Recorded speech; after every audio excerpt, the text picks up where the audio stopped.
10 ایالت که در آمریکا بالاترین امنیت رو دارند. سلام، شریف هستم از کانال راکیس تیوی.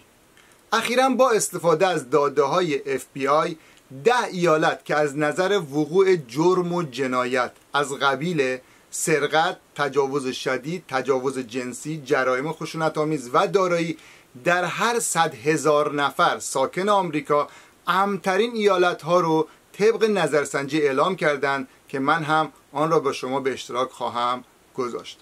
اما قبل از هر چیزی لطفا ما رو حمایت کنید، کانال رو سابسکرایب کنید. لایک و به اشتراک گذاشتن این ویدیو میتونه کمک زیادی به کانال بکنه. همچنین اگر ویدیوی قبلی در مورد 10 ایالت برتر آمریکا رو ندیدین، زیر همین ویدیو لینکش رو گذاشتم، میتونید اون ویدیو رو هم ببینید.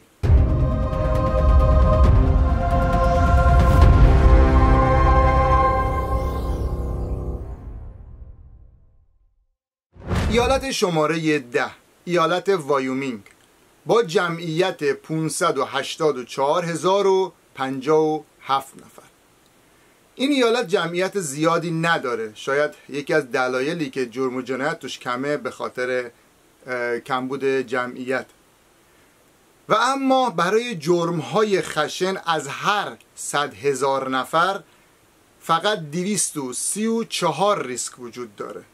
اما برای نرخ جرایم اموال از هر 100,000 نفر 1611 خطر وجود داره. ایالت شماره 9، ایالت کنتیکت، امیدوارم تلفظشو درست گفته باشم، با جمعیت 3,617,176 نفر.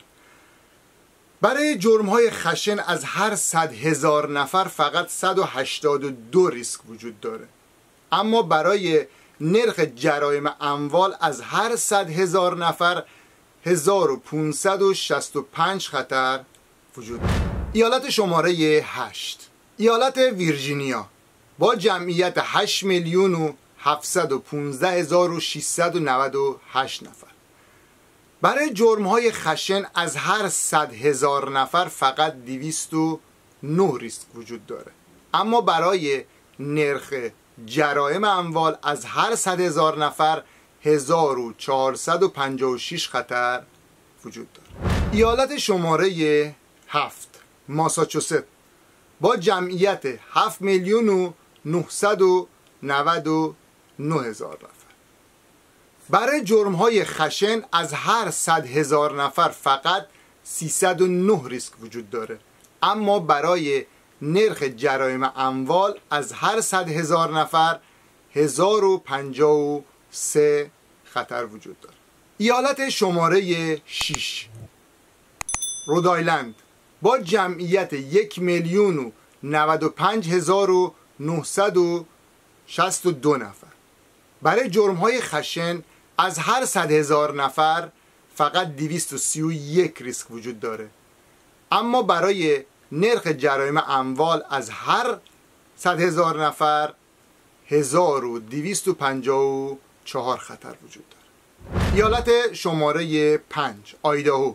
آیداهو یه ایالتیه که توی جزء 10 ایالت برتر آمریکا هم شناخته شده با جمعیت 1,939,033 نفر. برای جرم‌های خشن از هر 100,000 نفر فقط 243 ریسک وجود داره. اما برای نرخ جرایم اموال از هر 100,000 نفر 1112 خطر وجود داره. ایالت شماره 4، ورمونت با جمعیت 647,064 نفر. برای جرم‌های خشن از هر 100,000 نفر فقط 173 ریسک وجود داره. اما برای نرخ جرایم اموال از هر 100,000 نفر 1217 خطر وجود داره. ایالت شماره 3، ایالت نیوجرسی با جمعیت 9,290,841 نفر. برای جرم‌های خشن از هر 100,000 نفر فقط 195 ریسک وجود داره. اما برای نرخ جرایم اموال از هر 100,000 نفر 1158 خطر وجود دارد. ایالت شماره 2 ایالت نیو همشایر با جمعیت 1,395,231 نفر. برای جرم‌های خشن از هر 100,000 نفر 146 ریسک وجود داره و اما برای نرخ جرایم اموال از هر 100,000 نفر 1099 خطر وجود داره.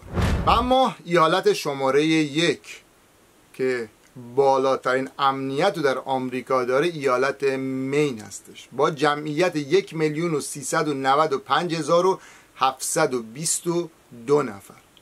برای جرم‌های خشن از هر 100,000 نفر فقط 109 ریسک وجود داره، اما برای نرخ جرایم اموال از هر 100,000 نفر 1156 خطر وجود داره.